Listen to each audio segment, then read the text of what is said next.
Tere tulemast vaatama ja kuulama Tallinna Ülikooli vestlussaadet Eksperteetris. Minu nimi on Katriin Lepik ja minuga koos on siin täna õppekava teooria dotsent Maria Ers ja võrdleva avaliku poliitika professor Triin Lauri. Tervist! Tervist! Tere! Siin hiljuti sai valmis järjekordne Eesti inimarengu aruanne, mille fookuseks sel korral on siis haridus. Ja natukene sellest lähtuvalt räägime ka meie täna haridusest ja sellest, et mis rolli need koolisüsteemid meil üldse täna mängivad. Maria, täiesti alustuseks, mis rolli üldse meil haridus täna täitma peaks? Et me teame, et see peab andma teadmise edasi, aga mis veel? No selle üle on vaieldud nagu antiikajast saadik, mis peaksid olema hariduse eesmärgid, et antiikajast on selline tore mõiste nagu paideia, mis siis kirjeldab igakülgselt arenenud inimest, kes on nii füüsiliselt, moraalselt kui ka siis loomulikult intellektuaalselt hästi arenenud. Sellest on edasi arendatud hiljem, näiteks sakslased on arendanud sellest selle Bildungi filosoofia, kus ka eesmärk on siis kasvatada igakülgselt arenenud inimest ja isiksust eelkõige. Et kui tulla tänapäeva, siis näiteks Hollandi haridusfilosoof Gert Piesta toob esile, et haridusel on 3 funktsiooni. Üks on kvalifitseerumine, mis on meile kõigile mõistetav, need ongi need teadmised ja oskused, mida me peaks saama. Teine funktsioon on sotsialiseerumine, et see on ju ka koht, kool on koht, kus me õpime teistega läbi saama, ühiskonna normidele vastavalt käituma. Ja ka 3. funktsioon peaks olema siis Gert Piesta arvates subjektiks kujunemine. Ehk see on see, kuidas ma suhestun maailmaga, kuidas ma oma vabadust, mis on ka üks ju inimarengu või hariduse eesmärke, kuidas ma oma vabadust mõistlikult kasutan ühest küljest, et enda eesmärke ellu viia, aga ka nii, et ma väga teistega vastuollu ei läheks. Aga kuidas praegu kool seda sotsialiseerumist ja samas iseseisvust siis ikkagi kasvatab, õpetab? Jah, mulle tundub, et mitte üheski riigis tegelikult ei ole ju otsustatud, et meie haridussüsteem teeb nüüd seda ühte ja seda teist ja kolmandat ei tee. Et tegelikult on ju kõik riigid oma haridussüsteemidega, põhihariduses eriti, on otsustanud, et tegelikult kõik need 3 eesmärki on olulised, aga kus see pinge nagu tekib, ongi see, et milline on siis neist kõige olulisem ja loomulikult see, mis on kõige olulisem, et see on erinevatel ajahetkedel natukene erinev. Et mingisugusel, ütleme, võib-olla industriaalajastul oli pigem tundus, et haridussüsteemi ikkagi nagu niisugune võtmeülesanne on teenindada tööjõuturgu, eks ole, et me valmistame ette inimese tööturule. Ja mõnes mõttes me võiks mõelda, et võib-olla tollel ajal oli ka see ettevalmistuse töö natukene lihtsam, et meil oli võib-olla natukene lihtsam ka nagu hinnata, et mida tegelikult tuleviku tööturg vajab. Tänasel ajal me teame, et tegelikult ka selle ülesande täitmine on muutunud nagu võrratult palju raskemaks, sellepärast et me ei pruugi väga hästi teada ja täiesti kindlasti me ei teagi kõiki asju, mida tuleviku tööturg vajab. Järelikult me peame juba seda ülesannet täitma haridussüsteemis tegelikult teistmoodi. Ja siis tekibki nagu see küsimus, et hästi, et milline hariduskorraldus siis, et olgu see siis selline ühtluskooli tüüpi nagu Põhjamaades ja Eestis või siis rohkem selline rööpmeline, et milline siis kõige paremini seda tööturu teenindamise ülesannet täidab ja seda nüüd veel eriti nüüd, kus me tegelikult peame teistmoodi õpetama, et me peame õpetama õpilasi õppima. Ja siis seal kõrval need sotsiaalsed ülesanded või haridus kui tähtis iseeneses inimese arengus, et loomulikult, et seal täpselt samamoodi, et need ülesanded ja nende olulisus ei ole mitte kuskile kadunud, sellepärast et mõneti on ka liberaalne demokraatia väga nõudlik oma inimeste suhtes, et inimene peab tegelikult olema väga võimekas selleks, et liberaalses demokraatias nagu hästi hakkama saada, et sul peavad ka need kodaniku võimekused olema. Ühest küljest ole hästi iseseisev, teisest küljest kaasa kogukonda kuidagi ka sellega. Jah, et ole ise, saa iseendaga hakkama selle uue tööturuga, kus tegelikult kõik kogu aeg muutub, aga samal ajal ole ka veel teistega koos ja ole empaatiavõimeline ja ole ka võimeline valima tegelikult häid valitsejaid ja ole võimeline ka hindama seda, milline valitseja on hea ja milline valitseja ei ole hea. Et tegelikult tõepoolest koolisüsteemil on väga suured ülesanded, need on kõik omavahel nagu põimitud ja sealt tulevadki need vaidlused, või isegi mitte vaidlused, aga ütleme need debatid selles osas, et millist koolisüsteemi me tahame. Et kas siis pigem selline ühtluskool, mis teenindab kõige paremini kõiki neid 3 ülesandeid või siis pigemini siis mingi rööpmeline versioon või siis täna tegelikult ollakse üsna valdavalt seda meelt, et pigem selline vahepealne versioon, et minu siin on ka see küsimus, et kas üldhariduse peamine eesmärk on ikka nagu tööturgu teenindada, vaid seal peaks olema ju üldisem eesmärk ehk see just see inimeseks kujunemine, see humanistlik pool hariduses on ka ju väga oluline. Aga jah, kuskil peab nagu otsima tasakaal, et mis on ühiskonna vajadused, nõudmised, mis on indiviidi heaoluks ja õitsenguks vajalik, et kohati võib-olla tundub, et seal on nagu alati selline pinge. Kui me vaatame näiteks praegu, kuidas on meil sõnastatud meie hariduse üldeesmärgid meie praeguses Eesti õppekavas, siis tegelikult nad on pigem individualistlikult sõnastatud, nagu üksikisiku õitseng on nagu peamine asi ja võib-olla see ühiskonna pool on natuke vähem välja toodud. Aga samas, kui me vaatame avalikku debatti, siis on muidugi põhiline teema ikkagi, et kuidas me nagu ühiskonnaks ette valmistuma ja tööturuks. Jah. Ja see pinge, millest Maria ka rääkis, et kas tegelikult põhihariduse ülesanne on tööturgu teenindada, et siin eks ole ka, see ei ole nii mustvalge küsimus, sellepärast et nagu me väga hästi teame, siis haridussüsteemis iga järgmine etapp ehitatakse nagu eelmise peale. Siin see nagu siis see võtmeküsimus on, et millisel hetkel me võime nagu teha siis tegelikult need sellised nagu rööpmed, et meil on see vundament on nagu ära laotud ja nüüd siit pealt saame ehitada. Ja see tähendabki siis seda praktikas, et erinevates riikides on siis see, mil hetkel tegelikult nagu õpilased jaotatakse erinevatesse haridusharudesse, on väga erinevad. Et Eesti ja Põhjamaad on siin tuntud selle poolest, et me üldiselt ideaalis seda selektiivsust ja rööpmetesse jagamist nagu lükkame nii palju edasi kui vähegi võimalik, et me arvame, et seda ei ole vaja teha selleks, et kõiki neid 3 ülesannet väga hästi haridussüsteem suudaks täita. Aga siis jah, väga paljudes riikides, näiteks kontinentaal-Euroopas, aga ka mujal on juba need niinimetatud 11 aasta vanused testid, mille pealt siis lapsed tegelikult jaotatakse juba väga varakult erinevatesse rööpmetesse. Nii et oluline on ka, et igal juhul tuleb ka õppida õppimist ja ma arvan, seda on siis nii haridussüsteemi poolel kui ka siis nendel õpilastel. Siin hiljuti on alguse saanud üks projekt Edumerit, kus siis Triin, sina oled ka osa ja tõesti see siis keskendub hoopis kooli valikule, et kuhu noor üldse minna saab. Ja ma saan aru, et päris märkimisväärne protsent noortest ei käi praegu näiteks elukohajärgses koolis. Mida see tähendab? Jah, see tähendab seda, et päris märkimisväärne protsent ei käi elukohajärgses koolis, aga tegelikult tõepoolest, et see minu käest on ka vahest küsitud, et küllaltki, kas pole paradoks, et Eestis, kus meil on ühtluskool, et meil ei peaks nagu see koolivaliku teema üldse olema kuidagi nagu nii oluline teema, vähemasti mitte põhihariduses ja siis Euroopa annab raha koolivaliku uurimiseks, aga see tundub ainult pealtnäha paradoks, et ta tõepoolest tegelikult me teame, et Eestis kuskil siin mõningatel andmetel ikka kuni 40% lastest tegelikult otsustab mitte minna oma elukohajärgsesse kooli. Ja miks need otsused on? Miks nii tehakse? Miks nii tehakse? No me alles hakkame uurima, aga nii palju, kui ma tean ja nii palju me oleme varem uurinud ja nii palju, kui nagu ka kirjandusest teada on, et siin laias laastus on sellised nagu tõmbe- ja tõukefaktorid. Et väga sageli, väga paljud lapsevanemad otsustavad mitte panna oma last elukohajärgsesse kooli kas või sellepärast, et nad arvavad, et see kool seal natukene eemal on parem. Ja see on selline tõmbefaktor, ehk siis peredel on arusaamine sellest, et mingisugused koolid, mis juhuslikult ei ole nende elukohajärgsed koolid, et need on paremad, olgu need paremused siis, ma ei tea, matemaatikaeksami tulemustes või võib-olla seal käivad sellised õpilased, kellega ma tahaks, et minu laps kokku puutub, aga võib-olla seal hoopis on mingisugused muud asjad, näiteks õpetatakse tantsima või õpetatakse prantsuse keelt. Et see on täiesti loomulik, et sellised võimalikud koolide ütleme tugevused, et need on lapsevanematele peredele hästi atraktiivsed ja need on sellised tõmbefaktorid.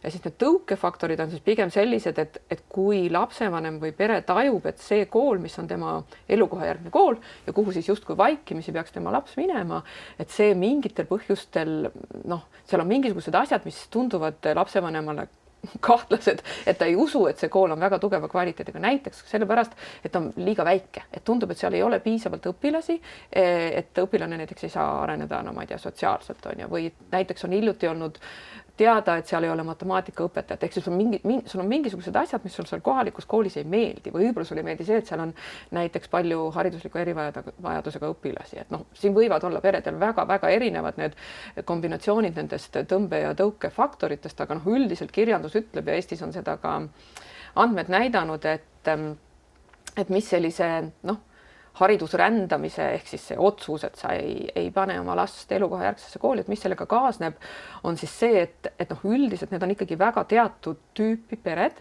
kes seda haridusrändamist ette võtavad ja tegelikult, kes seda endale ka lubada saavad. Ja siis tekib selline väga kahetsusväärne kihistumismuster, et siis tegelikult need elukohajärgsed koolid, eriti kui nad on väikesed, siis nad muutuvad läbi selle haridusrändamise järjest nõrgemaks.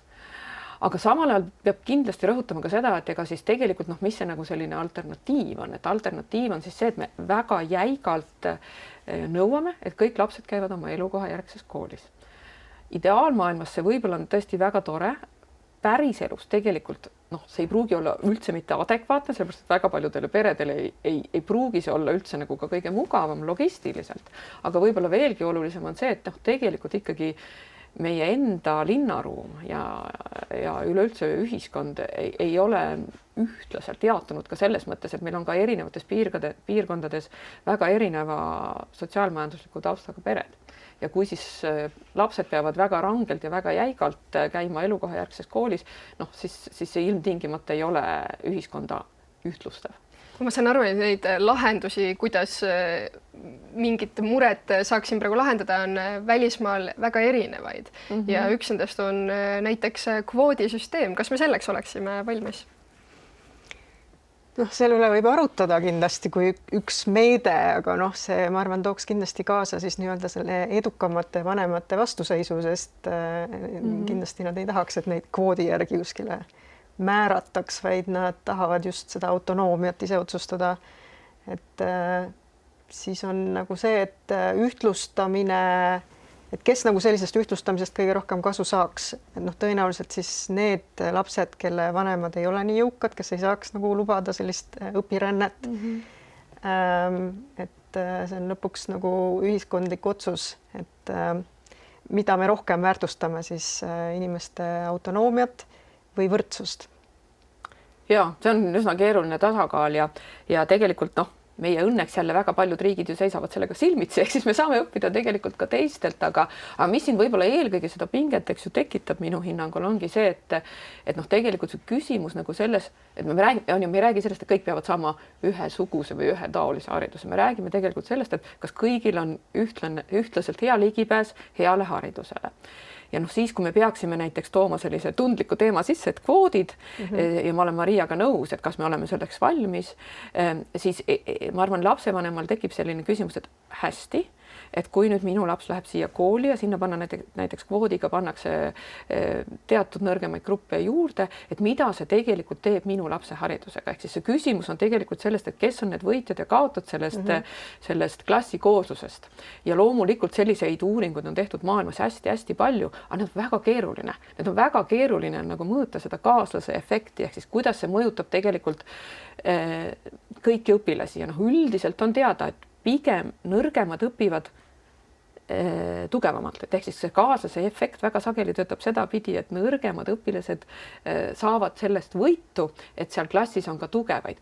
Kuidas see teistpidi täpsemalt on, et kas ja kui palju nõrgemad peavad nagu tagasi andma, sellepärast, et klassis on tugevamaid, et seal on nagu igasuguseid tulemusi, aga niimoodi väga lihtsalt ja lühidalt öeldes on õnneks maailmas leitud üks viis, mis on selline kuldne kesktee, et ta ei ole selline vaba valik, et kõik jooksevad kuhu soovivad, ega ta ei ole ka selline jäik elukohajärgne määramine, see on selline kontrollitud valik.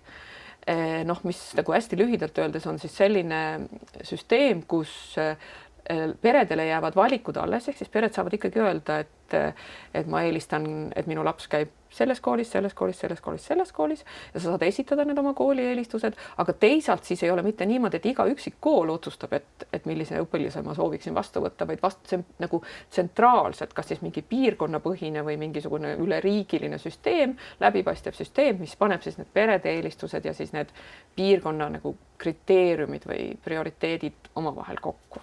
Et selline tsentraalsem koolikohtade jaotus, midagi sellist võiks võib-olla katsetada meil siis.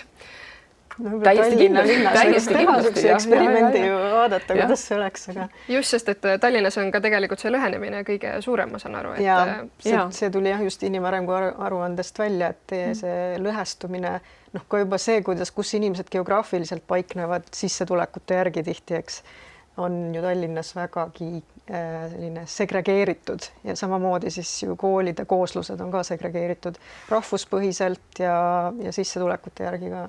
Jaa, absoluutselt, et ma arvan, et siin Eesti on mõnes mõttes eks ju nii suur ja teisest küljest nii väike, et ma arvan, et siin kindlasti need vahemad ei ole ka nii pikad, et siin oleks sellel nagu väga suur potentsiaal sellel kontrollitud valikul ja me nagu moel või teisel tegelikult ju erinevad piirkonnad sellega ka piloteerivad, et Tartus on seda tehtud ja tehakse endiselt, et Tartus on üldiselt nagu selline piirkonna ülene koolikohtade jagamine olnud nagu pigem nagu on seda proovitud teha.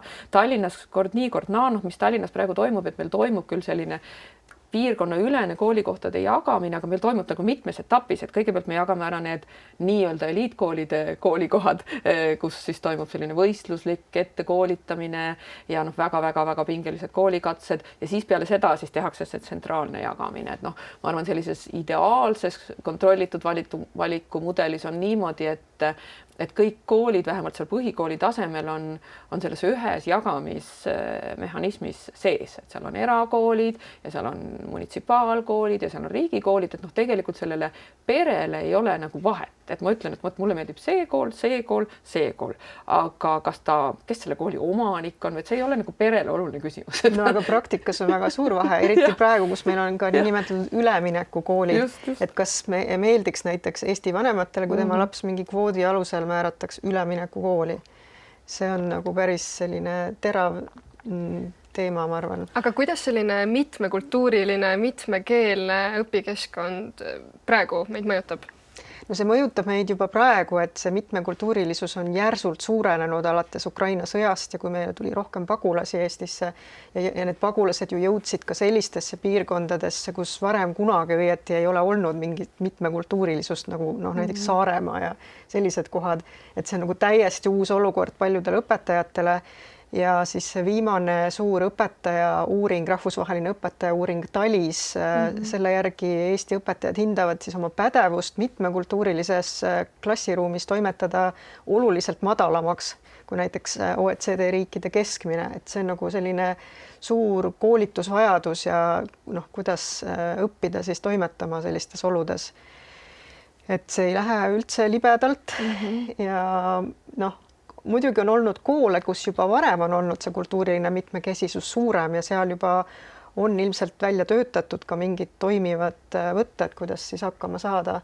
Aga just see nendes koolides, kus see on nagu uus olukord, et kindlasti on vaja palju rohkem panustada õpetajate koolitamisse sellel teemal.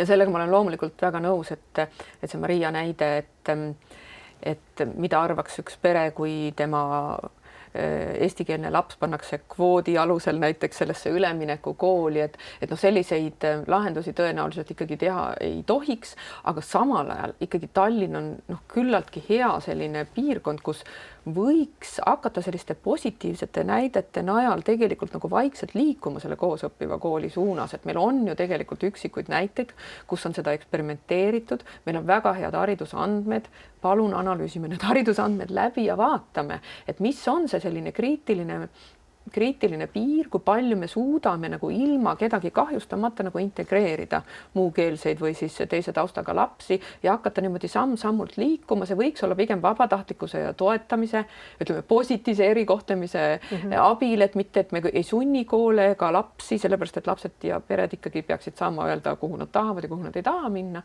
kooli, aga tõepoolest me võiksime eksperimenteerida sellega, et me hakkame vaikselt liikuma selle koosõppiva kooli suunas ilma, et ükski nagu grupp peaks väga palju kuidagi tagasi andma või peaks mingeid kompromisse tegema oma õppimise arvelt. Aga meil on praegu juba selliseid koole, kus see tasakaal on paigast ära, nagu näiteks Lasnamäel on mõned eestikeelsed koolid, kus muukeelsete arv on juba nii suur, et klassis võib olla pooled on juba muukeelsed või rohkem isegi, et sellistel koolidel on kindlasti vaja mingeid tugimeetmeid ja eraldi ressursse, kuidas üldse hakkama saada. et noh, väiksemate gruppide tekitamiseks abiõpetajaid ja nii edasi. Ja ma olen sellega väga nõus ja noh, üldse Eestis on tegelikult ka niimoodi, et meil on lapsevanematel on põhiseaduslikult väga suur roll oma lapse hariduse osas ja sellele kaasa rääkimise osas. Et me tegelikult ei saa mitte ühtegi haridusotsust, hariduspoliitilist otsust teha ilma, et me tegelikult ei kraadiks natukene seda, et kuidas lapsevanemad sellesse suhtuvad ja loomulikult me saame lapsevanemaid harida ja neile selgitada ja nii, aga siin on ka väga selline keeruline sotsiaalpsühholoogiline mehhanism, mida tegelikult ka see minu Edumerit, see uus projekt uurib, et väga sageli meil on me oleme sellises mõnes mõttes sotsiaalses lõksus lapsevanematena. Et see, mis võib-olla minu enda lapse seisukohalt on selline väga ratsionaalne valik, see ei pruugi olla ratsionaalne ühiskonna seisukohalt. Ja siis me teeme selliseid keerulisi otsuseid ja veelgi enam, et kui me ise oleme kuidagi oma lapse otsustest, ütleme see kogemus, mis mul oma lapse koolivalikuga on, see võib pimestada seda, kuidas ma aru saan sellest ühiskondlikust olukorrast laiemalt. Konkreetne näide, et kui sa näiteks ise perena või ütleme emana näiteks oled kogenud koolikatseid positiivselt, siis sa tõenäoliselt üsna kiiresti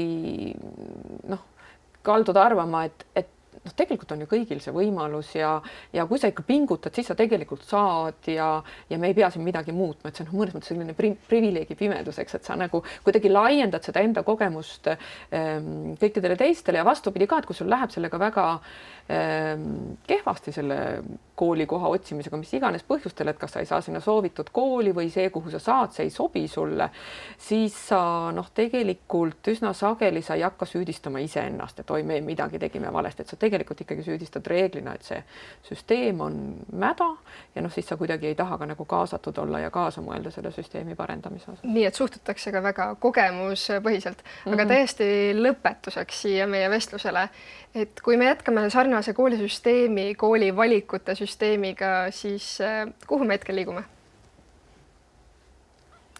Ma arvan, et me liigume selle suunas, et me ikkagi peame võtma selle niinimetatud kolmanda tee, ehk siis selle kontrollitud valiku tee. Ja tegelikult Eesti tänased seadused, ehk siis kõik need regulatsioonid, põhikooli gümnaasiumi seaduse ja siis need kohalikud koolikoha määramise seadused, need tegelikult on küllaltki avatud sellisele kontrollitud valikumudelile, sellepärast et juba täna on kohaliku omavalitsuse vastutus see, kuidas need koolikohad siin konkreetses piirkonnas ära jagada. Siin on väikseid selliseid detaile, millega tuleb töötada, näiteks välja arvutada teaduslikul meetodil need kvoodid, võimalikud kvoodid, neid ei pea ilmtingimata sisse viima, võib hoopis loteriidega eksperimenteerida. Täiesti tõsiselt, seda tehakse maailmas ja väga edukalt. Hollandis näiteks, me käisime Hollandis ja vaatasime, kuidas seda tehakse. Väga edukates haridusriikides. Ja ma arvan, kolmas asi, mida kindlasti, millega peab tegelema ja mis teeb selle süsteemi natuke keerukaks, on see, et meil on tegelikult ikkagi üsna palju sellist üle kohaliku omavalitsuse piiride hariduse rändamist, mis omakorda tähendab seda, et miks mitte siis teha Eesti kui üks koolivaliku piirkond, mitte erinevad kohalikud omavalitsused. Seega neid valikuid ja tegelikult mõtteainest üleüldse haridusest meil alati jagub. Aitäh, Maria, ja aitäh, Triin, et täna tulite, rääkisite meile koolisüsteemi rollist, koolivalikutest ja laiemalt haridusest. Aitäh kutsumast! Aitäh! Aitäh ka teile, kes te vaatasite, kuulasite. Uus Ekspert eetris on juba eetris ka järgmisel kolmapäeval.